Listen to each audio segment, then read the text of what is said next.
Security Secretary Kirstjen Nielsen on Capitol Hill, about to give testimony before the Senate Judiciary Committee as another very big week kicks off in Washington. Welcome to a brand new hour of America's Newsroom, everyone. I'm Sandra Smith. Nice to see you. Hello. Did you miss me yesterday, or just kind of We love Eric, and it's nice to have you back, though. Right on. Thank you, Sandra. I'm Bill Hember. Good morning, everybody. Lawmakers back at work today. Long holiday weekend. Ready to question the head of Homeland Security. Secretary Nielsen will be likely asked about the Deferred Action for Childhood Arrivals, DACA, and what possible changes would mean for Dreamers. Newt Gingrich talking about the political standoff now between Democrats on one side and Republicans and President Trump on the other. Last hour here. The president is saying, I'll sign it if they'll just agree to a deal. He's not blocking it. They're blocking it because they don't want to give him anything. Well, I think if you're a dreamer and you're told, we can make all of your life legal, except these clowns over here, the Democrats, won't agree to do anything. I think that's a pretty limited position for Schumer and Pelosi to take their party to. All right, so Newt from last hour, Jason Chaffetz standing by with reaction on that. But we begin with Mike Emanuel live on the Hill. Mike, good morning there. What are the expectations now before this hearing gets rolling along? Good morning. Well, Homeland Security Secretary Kirstjen Nielsen is expected to ask lawmakers for help in closing loopholes that prevent U.S. authorities from being able to remove suspected terrorists and criminals from the U.S. Nielsen is expected to take questions before the Senate Judiciary panel any moment now. She's likely to also get questions about last week's controversial meeting with bipartisan lawmakers in the Oval Office and the back and forth about what President Trump did or did not say. The Homeland Security Secretary is also going to face questions about lawmakers trying to address DACA, the young people brought to this country illegally by their parents.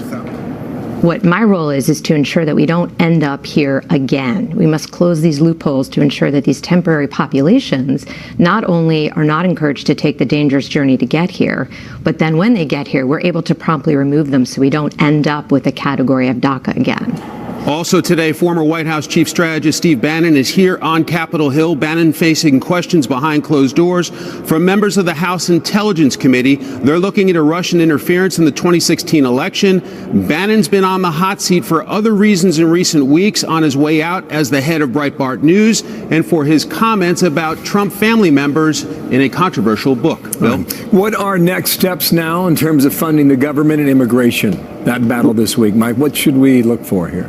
Well, the government's due to run out of money late night Friday night. Most expect a multi-week extension will be necessary to keep the government up and running.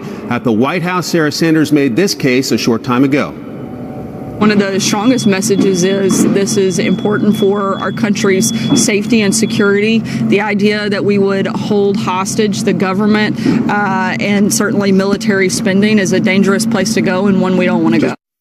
Democrats are still pushing for an immigration agreement reached by 6 bipartisan senators. They say they struck a deal on addressing those young people brought to this country illegally by their parents, but the White House and some conservatives rejected it. Last night on a late night show, the Senate Democratic leader issued this challenge to President Trump. You want to just begin that long road back to proving you're not a racist, you're not bigoted. Support the bipartisan compromise that 3 Republicans and 3 Democrats have put on the floor. Everyone gave, and get the Dreamers safety here in America. That's what he should do. The president gave Congress until March 5th to solve that immigration problem. Mixing immigration and government funding this week with the clock ticking could be a very complicated situation. Bill? Indeed. Thank you, Mike Emanuel, watching all of that for us today on the Hill. Thank you, Mike. For more on all this, former Utah Congressman Jason Chaffetz is a Fox News contributor. He joins us now. There's obviously a lot going on at this hour. I want to start first with the Senate Judiciary Committee. Kirstjen Nielsen, the Secretary of Homeland Security. She was in that meeting last week. By the way, this is Chuck Grassley. He's chairman of the committee before she sits down to give her comments this morning, her opening comments and then questions. But Congressman Chaffetz, if you could just weigh in on your expectations from her testimony this morning. Increasingly at risk Somebody will try to play gotcha to see what the president said or didn't say in the White House. She won't take the bait. They'll then get into, I think, a discussion about immigration, what they need to do, but also front and center will be the drill, the alert that went out in Hawaii. What was Homeland Security's role? What will they do moving forward? But she's a real pro, and I think she'll be just fine in this hearing. And obviously, whether or not she heard particular words used in that Oval Office meeting, we saw her appear in the Sunday shows over the weekend. She did not recall what many said they did or did not hear. So that will likely be a big moment as she testifies this morning. Meanwhile, Steve Bannon, we saw him arrive earlier. He is set to be grilled by before the House Intel Committee on, once again, any Russian collusion with Trump's campaign team. He is Trump's former chief strategist inside of the White House. What do you expect there this morning? Don't always work well together. Well, look, I think Democrats have been salivating. They never thought they'd even see the day that Steve Bannon would be appearing before him. So they will take multiple rounds to try to get him on the record. Trey Gowdy will be leading the questioning in the House for the Republicans. I think you got Trey Gowdy and Tom Rooney and Mike Conaway and those folks that are intimately involved in this will have a whole series of questions for Mr. Bannon, as well as to what did he firsthand see, because Mr. Bannon's been all over the map on this thing, but it would be very interesting testimony. And I do think that the House Republicans want to wrap this up sooner rather than later. You have the Inspector General that's going to come out with their report probably by the end of this quarter, but then you're also going to have the House Republicans push to get their report done. Democrats will say, oh, there's more to look at, but it's been more than a year, and there really, as best we can tell, nothing there. So Senator Dick Durbin, who has been at the center of a lot of the controversy this week because he was sitting with the president in that meeting, and he was one of the senators to say, I did hear that use of the language by the president. He just now, we are being told, he's speaking and saying he wants to bring his bill to the floor, Congressman. As we quickly approach this deadline, where does this all go? We are looking at a potential government shutdown come this Friday. Oh, the virgin ears of Dick Durbin. Look, he didn't come with a whole lot of credibility, having already lied once in the White House, and that's a whole nother story.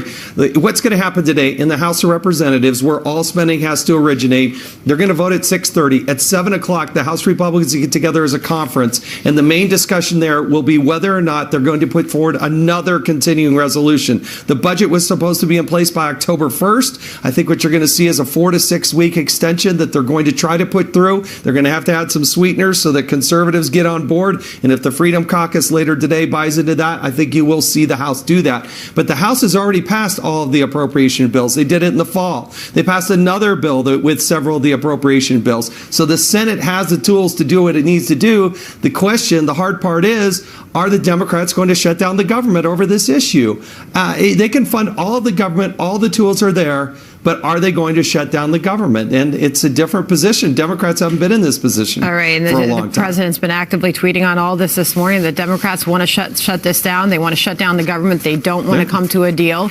He's been actively tweeting as we await testimony from Steve Bannon and Kirstjen Nielsen. It is a busy hour, a busy day, busy week. Congressman, thank you so much for coming on with us.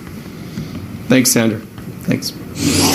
8 minutes past, another Fox News alert after this missile alert gaffe in Hawaii. Japan gets its own false alarm. A Japanese broadcaster apologizing for issuing a false alert to phone users with their app about a North Korean missile launch. Man, this comes only 3 days after a similar mistake caused panic in Hawaii.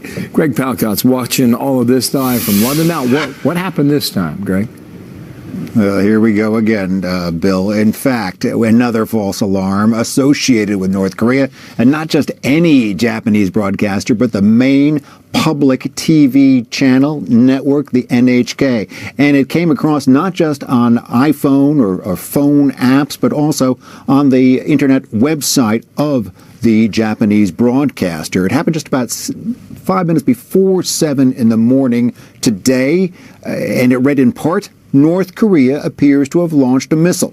The government urges people to take shelter inside buildings or underground. Now, 5 minutes later, The network went on air and online and corrected it and apologized for it. But again, you got to believe not before a few people in Japan were alarmed. There have, in fact, been government warnings in the past when North Korea has sent missiles either in the direction of or over Japan. No reason was given for today's false alarm. And yes, this comes just days after that other false alarm was issued regarding a possible missile attack against Hawaii. That time it went on phone text and wasn't completely walked back for another 38 minutes. So Japan was a little bit quicker today. Hawaii just last night assigning a general from their National Guard to give a, quote, thorough review of this mess up. Human error is thought to be behind that. And one more point, just an addendum here, Bill. North Korea seems to be piling on a little bit today. Their state media referring to that recent tweet from President Trump about his nuclear button being larger than Kim Jong-un. Well, the words of North Korean media, that is the spasm of a lunatic. A lot of noise out there right now, Bill. Back to you. Thank you, Greg. Watch all of it. Greg Palkot there. Thank you from London. As we have been mentioning, we are moments away from that Senate Judiciary hearing where we expect Department of Homeland Security Secretary Kirstjen Nielsen to testify a host of issues, including that false missile alert, as well as the immigration battle, border security, and a whole lot more. We will bring you that live as soon as it begins. Also, this developing story: 4 police officers shot in South Carolina. What we're now learning about the suspect here on America's Newsroom. And a house of horror. 13 children found shackled and malnourished in a California home. What led police to them and what we're learning now about their parents? I always had a suspicion because that house never looked like there was a lot of action in front of it. Everybody was super skinny and not athletic skinny, like malnourished skinny. Some brand new video now of that deadly boat fire off Florida's Gulf Coast showing passengers jumping overboard. You see that, to escape the flames and then walking to shore. The water was shallow, but an offshore casino saying that it never had a problem with a 12-year-old shuttle boat. About 50 passengers on board at the time. 1 woman was killed, 14 injured, and the Coast Guard is investigating that. Wow, 15 past the hour. Fox News Alert, a very disturbing story out of California we're following this morning. Police say they got a phone call from a 17-year-old girl saying her parents were holding her and her 12 siblings in shackles in their family home. The victims were found chained to their beds in dark and dirty conditions and looked malnourished. The parents are being held right now on $9 million bail each. They're facing torture and child endangerment charges. Let's bring in Daniel Linsky. He's the former Boston Superintendent in Chief of Police, Incident Commander for the Boston Marathon bombing, and Managing Director of Kroll. Daniel, thanks for coming on this morning. Clearly a disturbing story for us all to see and hear about. What are your thoughts as we seem to be just in the initial stages of learning what was happening inside that home? Very disturbing. You know, I have children, you have children. How could you not feed your children? How could you abuse your children? And then how could you convince your other loved one to do the same? So clearly some deranged mental health issues that were going on with these parents, challenges for these victims going forward as far as how they heal and go on with their lives after this abuse for a number of years. Some of them are actually adults who were abused. So we know there was physical abuse. We know there was mental abuse. The authorities will look to see whether there was sexual abuse as well. There were possible opportunities for people to intervene here. We heard comments from people saying that they observed the children to be malnourished. No one called DHS. It was up to this brave young 17-year-old to get herself free and to call on behalf of her brothers and sisters to try and get authorities to help them out. We know they were homeschooled. And thank God for her to get to a cell phone and be so brave as to be the only one to break free. She found a cell phone. She picked up the phone. She called the police. To your point, we're not just talking about children here. Age ranges from 2 to 29 years old.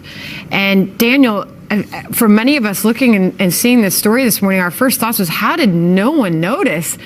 There was 13 kids in this home. It's inside this home, and neighbors didn't see. You heard some of the descriptions. They said they saw children that looked malnourished. They didn't see them often, and when they did, they looked sickly. How is it that no one called this to the attention of authorities? Is my question. How are other family members? I don't know if there's aunts or uncles. There are clearly grandparents that we heard of. How do grandparents not speak or see their grandchildren for 4 years in this age of texting and digital media?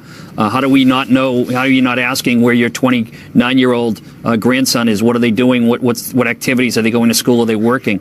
To see clearly that these folks had isolated themselves from as many people as they could, but some of the actions and activities should have caught somebody's eye and maybe could have intervened beforehand. You know, when you mentioned the family, it was one thing, to your point, how can the neighbors not have seen enough to alert authorities, but how could family members have not? The father of these 13 children, his parents spoke to a news outlet, said they saw the children 5 years ago. They recalled them looking thin, but they said they appeared to be a happy family, they were quoted, and said that any time that they tried to reach their son, the father and the wife, the children were never available. What do you think happens now to these 13 kids? Of course, the parents being held on $9 million bail each at this moment. There's got to be a large range of different trauma services for each individual to try and get them into the normal course of life. We've seen these cases over and over again before, where the victims are sometimes even worse off after they get out, trying to deal with the trauma they went through and trying to socialize back into society. Hopefully, the mental health of some of them are in a position where they can actually maybe take care of the others. Clearly, that 17-year-old was concerned for her siblings' safety and aware that they needed to get help to stop this situation. I'm hoping there's other individuals that can engage the family members and try and assist them. But this is going to be a long, drawn-out process. The adults don't get to be 29-year-old adults where they allow this as an acceptable situation without having some challenges to their own mental health as well. So, and as far as other people who knew them, in the New York Times, they spoke to the couple's bankruptcy lawyer. They were quoted saying that they appear to be a very nice couple. They spoke of their children very highly, they said. And now we know that these children are thank God, they're being evaluated by doctors at this moment. But Daniel, what does the process look like for the investigation into these parents at this point? They're going to have to work with specially trained investigators to do interviews, especially the children, to find out exactly what happened. How did this family go off the rails? Was there a mental health breakdown along the way? How did other people not know or not engage? Were there other people who did know and didn't take appropriate action or help with this? I know the home was set up as a home school under California law. There are certain things and forms, health certificates have to be filed. Don't know if there was any public assistance the family was receiving. But if there were any government contacts in the state, the local, the county that was supposed to be checking on things and doing a due diligence and a process to make sure that things were in place, they're going to look to see whether those in fact were followed, and if somebody missed the ball there, missed the opportunity to intervene early on in this situation. All right. Well, we wish the absolute best for these children, 13 of them, that they're getting the proper care that they need. Thank goodness for that little girl, and running to safety and calling the police. Daniel, thanks for coming on with us this morning. Thanks for having me, Seth. A lot more to learn about that story in California. A lot more to learn about this right now. We're watching the Senate hearing now where the Homeland Security Secretary is now testifying with her opening statement, and she'll face questions on Homeland Security and certainly the border, the wall, DACA. All of that is on the table now during this hearing, so we're watching headlines for that. Get a quick break right now. Back to that hearing and more right after this. Homeland Security Secretary Kirstjen Nielsen providing testimony this morning in front of the Senate Judiciary Committee. And right now, she's talking about a new DHS report, a new DHS study. It found U.S. federal courts convicted at least 549 people with international terrorism-related charges dating back to September 2001 through December 31st, 2016. What they found was that 73% of them were foreign-born, and 148 of those convicted had become naturalized U.S. citizens. She has been quoted recently as saying, to continue to enhance our screening and vetting, we must also continually vet some legal residents. So she's going over that new DHS study right now. We do expect that she will begin taking questions soon, and we will go to that when that happens. There is also breaking news this morning out of South Carolina. 4 police officers there have been shot. They were responding to a domestic disturbance call in York County, about 25 miles southwest of Charlotte. The suspect initially escaped but has since been tracked down and apparently is in custody. Jonathan Seri has that story live in Atlanta now. What's up, Jonathan? Yeah, hi, Bill. Those 4 injured officers include 3 York County Sheriff's deputies and a city police officer from the city of York, South Carolina, in the upstate region there. Authorities say it all began with a domestic violence call just after 10 o'clock last night. Listen. He assaulted a female, and he was actively assaulting that female at the time when the call came out. And when we responded, he had already left the scene. Yeah, authorities say the suspect, 47-year-old Christian Thomas McCall, had left on foot, so the sheriff's office brought in canine units to track him. Investigators say just after 1 in the morning, the suspect shot and injured one of those canine officers. Another deputy transported him to the hospital in a patrol car, and around 3:30 this morning, 3 more officers were shot. 2 of them were taken to the hospital by helicopter and another by ground. At this time, authorities are not releasing the officers' names or their conditions. We could really use your prayers, and we could really use your thoughts right now for those officers.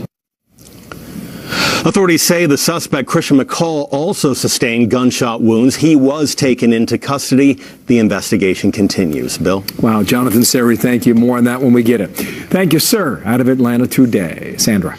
So as we've been mentioning, Secretary Nielsen is giving her opening remarks right now, her opening statement at that Senate Judiciary Committee hearing. We do expect that questions will begin just moments from now. We will take you there live once that gets going.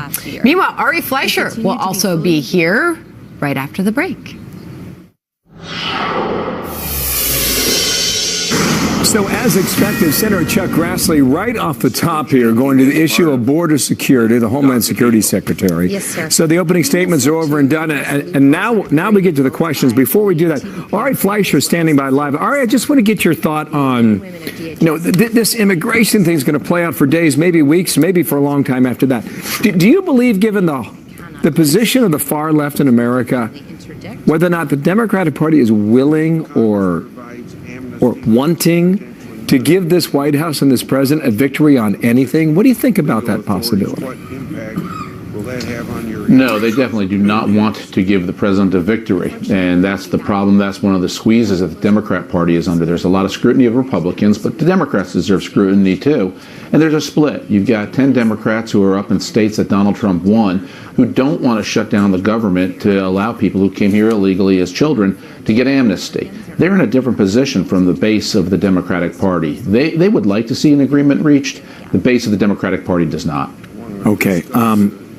Do you see that position change? When you think about Dick Durbin from last week and you think about this back and forth, is there anything that can bridge that divide right now? Because if the answer is no, Ari, we've gone back to a stalemate, and Washington's going to take the time off until next November. Sadly, Congress's long refusal. Well, I think we're going to go back to what we always go back to in Washington, which is a short-term temporary patch, otherwise known as continuing resolution, a CR. I suspect that instead of you'll see a government shutdown, you're going to see a 1-week, 2-week punt to allow them to continue to wrestle with this. But Bill, let me make a broader point, and this is the failure of our institutions, particularly as a result of the filibuster. Do we really need a filibuster? The answer is no. It's time to abolish the filibuster on appropriations. If you notice, there's been a trend in recent years of lurching from one mega crisis to another that involves the shutdown of the government, the disaster relief aid. All the big issues get rolled into one gigantic bill, and it's because the Senate no longer passes individual appropriation bills the way they did when I was there. It's because of the filibuster. Democrats threaten the filibuster. You need 60 votes. Therein lies the fundamental issue. Abolish the filibuster on appropriations. Let majority rule prevail. Well, Ari, thank you. Stand by, okay? I want to drop in right now. Chuck Grassley, Homeland Security, the border wall, DACA, all of it, folks. Here we go. What new authority does your department need to make it easier to detain, punish, and speedily remove dangerous criminal aliens? Should such measures be a part of any potential DACA deal? We need to relook at the basis for which we can remove an alien. There are loopholes that prevent us in various cases from removing somebody from what we would all generally consider to be a serious crime. We also are limited through court cases for how long we can detain a criminal alien after we apprehend them. We need to address that. There's a deterrence issue there, just as there is in any other law enforcement context. We need the ability to remove once we detain dangerous criminals. Yeah. I want to go to unaccompanied children. As you know, Customs and Border Protection has reported that a number of apprehensions at our southern border are down, including apprehensions for unaccompanied alien children. Obviously, good news. The journey from a minor's home country can be perilous for children. For years, I've written about cases in which smugglers have exploited unaccompanied alien children and taken advantage of lenient detention systems. Most recently, I wrote about another incentive for vulnerable children to come here to access our government-facilitated abortion services. I will ask you to answer this more fulsomely in your response to my letter, but has the department seen evidence of smugglers exploiting unaccompanied alien children by promising access to certain health services in custody? If so, what steps has the department taken through human smuggling cell or other directorates taken to deter smuggling or trafficking of unaccompanied alien children? Yes, sir. Thank you for the question. As you know, this month we particularly look at human trafficking at DHS and how to prevent it. It is, make no mistake, modern-day slavery. We all need to work together. I know that various members have bills on human trafficking, and I look forward to work on that. But with respect to your specific, broader question, the transnational criminal organizations, the coyotes, and those who traffic in people and illicit goods do it as a business. So yes, they exploit any reason in which somebody might have the opportunity to either receive a benefit that they do not qualify for or to be able to stay in this country in an illegal status.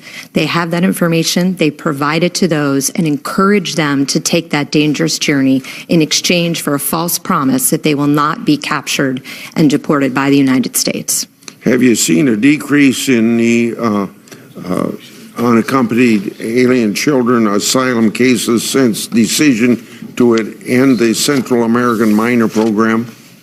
Sir, we have seen some decreases overall, but I would like to point out, unfortunately, we have a 30% increase in UACs from October through December, and we also have a 68% increase in family units during that same time period.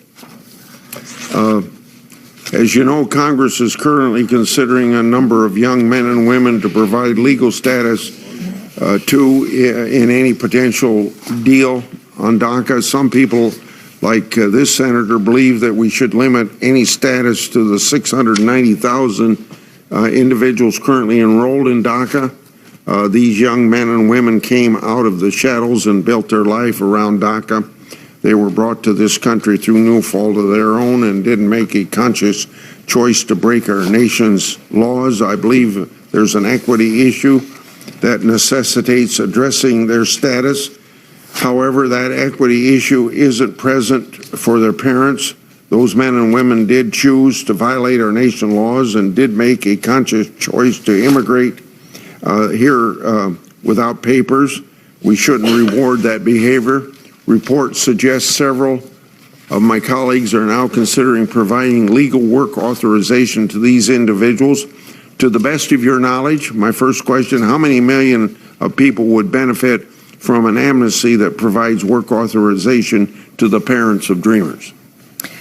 Sir, what I would say is I can tell you the number of DACA registered, which, as you said, is 690,000. 690,000 is the number that the Department of Homeland Security begins with in any discussion.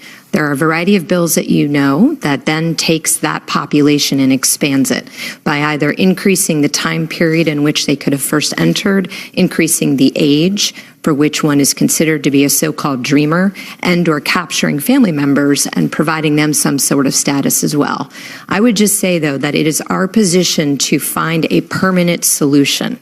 We are not interested in addressing this through piecemeal, through year after year renewals, through anything less than a permanent solution. What impact would such an amnesty have on our nation's border security? It's almost separate issues. It would take 690,000 and place them into a permanent status of some sort. Hopefully, that will indicate to others that that group is alone, that we are not having a larger discussion, that we have to balance what the folks that are here and the folks who watch what we do here and decide to undertake that journey. So it will have the effect of addressing the population we're talking about, but I hope that it does not have the negative effect of incentivizing others to come here in hopes of eventually receiving status. Senator Feinstein. Thanks, Mr. Chairman. Madam Secretary, I wanted to ask you about this. A few weeks ago, it was reported that a one-year-old child was separated from his father when they presented themselves at the border. It appears, and I don't know whether it is, that this was not an isolated case, and that the administration is considering a proposal that would separate children from their parents at the southwest border. As I understand it, you have yet to sign off on this proposal, and your predecessor, John Kelly, rightly rejected it. Is this policy still under consideration, and what is your position? Thank you, ma'am, for the question. I'm not familiar with the specific example that you provide, but I would just say under TVPRA, when an unaccompanied child or a child presents itself at the border and we cannot confirm that they're with a parent, we have to follow the protocols to assume there's a possibility they are trafficked. So just to be clear, one is a policy, which I know is your question I'll get to, but I just want to make sure that we also, of course, want to take care of the children who come here and make sure that they actually are with somebody who is a family member or who can take care of them. With respect to your question, we have not made any policy decisions. We are in a position where we are trying to be able to promptly remove those we apprehend. What we find at the border is, given a variety of court cases, we are forced in conjunction with the HHS to let children after 20 days, we can no longer detain them. So what that means is once we release a child, we then release their parents as well. So we're looking at a variety of ways to enforce our laws to discourage parents from bringing their children here illegally. But no, ma'am, no policy decision has been made on that, and I'd be happy to work with you and look at other alternatives. Well, how big a problem is this? UACs is a big problem. As I said, we've seen a 30% increase in just the last few months and a 68% increase in so-called family units, which in some cases include very young children. And what is the current policy as to how to handle this? Say the child is young, part of a family. What happens? When we encounter the child, whether they're part of a family unit or not, we try to detain them, if you will, in a family unit. But in some cases, given a variety of court cases, they are treated as an unaccompanied child. In that situation, we turn them over to Health and Human Services after 72 hours. Health and Human Services then looks for either a parent located in the United States or another sponsor who will come forward and care for that child. If we are not able to bring that child to court within 20 days or otherwise adjust or determine their status, we must let them go. How many do you bring to court within 20 days? Not enough. I don't have that figure we can get back. But what we do find is that 90% of those released never show up for court. 90%. They just disappear? Yes, ma'am. So what do you think the solution is? I think we have to look more broadly at all of the different rules and how they are put together. I think we need a comprehensive approach. There are quite a few loopholes. For example, it should be clear if you're unaccompanied or not. If you're with your parents, you should be treated as a child coming with your parents. If you're unaccompanied, perhaps we have different duties and we need to look at that child in a different way. They also should not, in my opinion, receive any additional benefit. They need protection, but for example, right now they have not only 2 bites at the apple in terms of our immigration process, they go through a regular process and the immigration courts, but they also have well over a year in which they can claim asylum. If you are an adult, you have a year in which you can claim asylum. You said they can claim asylum. The children, yes, ma'am. The children? Yes. How young can you be and claim asylum? I wonder that myself. But the point being that you can be here many, many years as a so-called unaccompanied minor and then claim asylum. So it's a problem because, unfortunately, the way that the coyotes and others have provided information to them, they realize that there's a loophole. So they can wait many, many years before they make that claim. And frankly, what that does is that just adds to our backlog. We have hundreds of thousands of cases in backlog. It's very important for us to be able to focus on those who, of course, truly need asylum, but they sometimes are buried within the larger numbers of those who perhaps do not need asylum. How do you assess the size of this problem? Is it a major problem? Is it restricted just to some areas and some groups of people? I would say it's a growing problem because, unfortunately, what we find through interviews of those that we do apprehend at the border, they have the magic words, if you will, of credible fear. The standard is quite low. That's something else that we have asked as part of our discussions to work with Congress on. There are those who truly do fear for their lives. We need to be able to protect those. There are many others, unfortunately, we find who are trained by those who are trafficking them to just use those words. And given the laws in court cases, we must immediately treat them as if they are seeking asylum and put them into the system. How many children now do you have in custody in this situation? That I can get back to you. I don't know Would the number. You? Yes, ma'am. I appreciate that.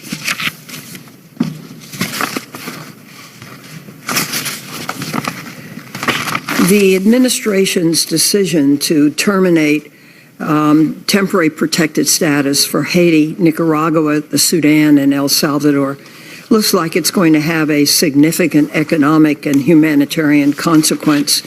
TPS holders work in key industries, as you know, performing a lot of indispensable jobs, and they're important. Additionally, it looks like this is going to have an adverse effect on children. It's my understanding that around 273,000 U.S. citizen children have a parent who's a TPS holder.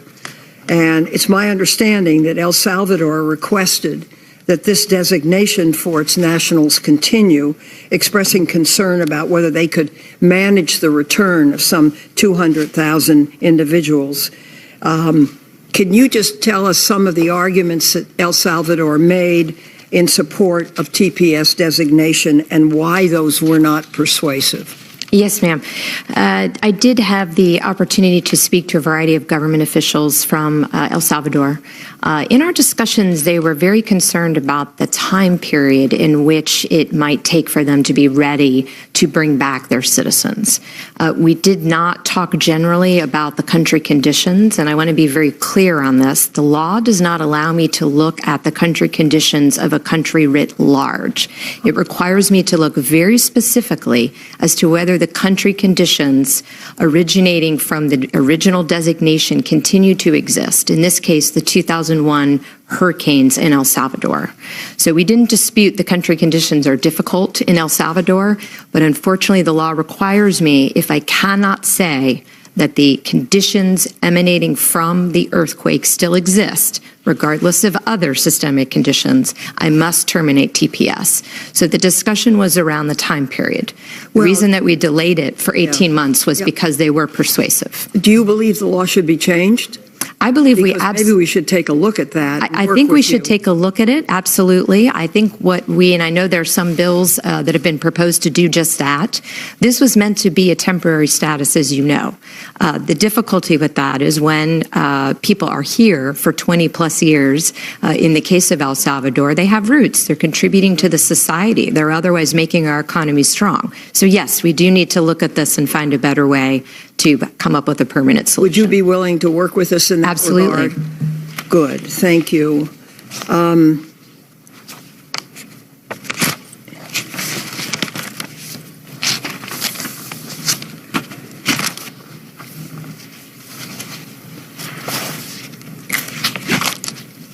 I think I'll end it there. Thank you. Thank you. Senator Hatch. Well, thank you, Mr. Chairman. I'd like to begin with R1 religious worker visas, which are a crucially important issue for my state. I had been scheduled to meet last week with USCIS personnel, our director, Francis Cisna, on the issue, but unfortunately the meeting had to be canceled at the last minute. I'm hopeful it can be rescheduled soon. I'm planning to ask Director Cisna to consider revising the R1 regulation to allow a blanket petition for traditionally uncompensated missionaries in instances where the petitioning church is a frequent user of R1 visas and has a strong record of compliance with R1 rules and regulations. Increased delays in R1 visa processing times have had a sharply negative effect on R1 visa applications and applicants and the important humanitarian and ecclesiastical work that they do. Will you please follow up with Director Cisna and ask him to give this request all possible consideration? Absolutely, yes, sir. Thank you. This issue may not be a headline grabber, but it's tremendously important to me and to my state, and I will be pushing on it